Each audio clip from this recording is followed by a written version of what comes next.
Hi,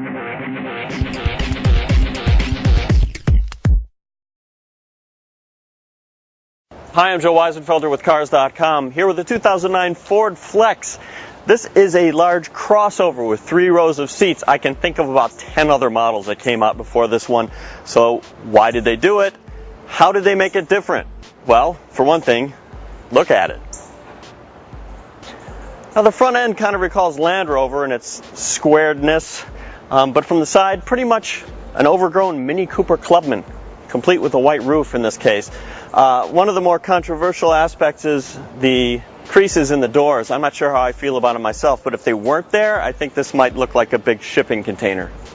Now, if I had to characterize the Flex versus all the other models that have been out for a while, I'd probably say they emphasize interior space, by which I mean, occupant space, driver, passenger space, as opposed to cargo, though cargo is available.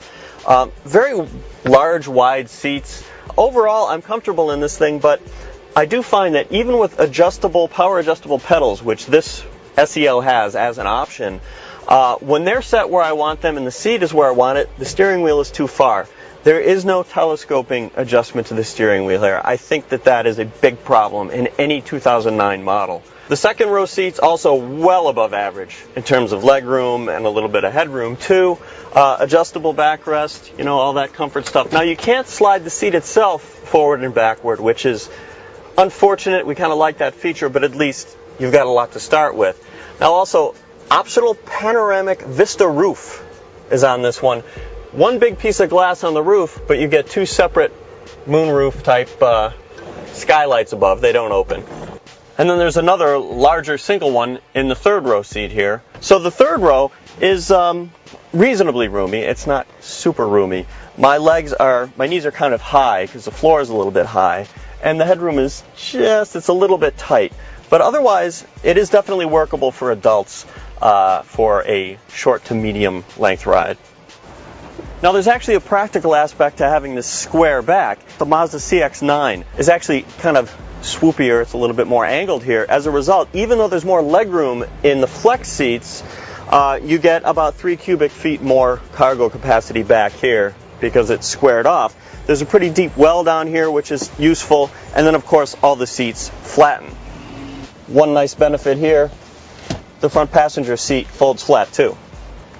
So even though the maximum cargo volume is a little bit below average for the class, with the front seat folded down, you get almost 10 feet from the dashboard to the closed liftgate. Now overall, the interior quality is good. Some of this wood trim is nice, but there's still a couple plastics here and there that many of our editors reacted negatively to. There's also a button in here for the optional interior lighting package.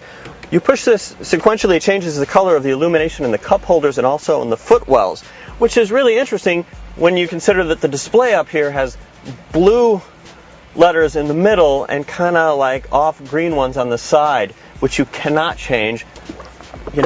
Are there more important things in the car than these not matching? Yes, there definitely are. Will it drive me crazy every time I look at it? Yes, it will. For additional information on this car or any other, go to Cars.com and our blog, Kicking Tires.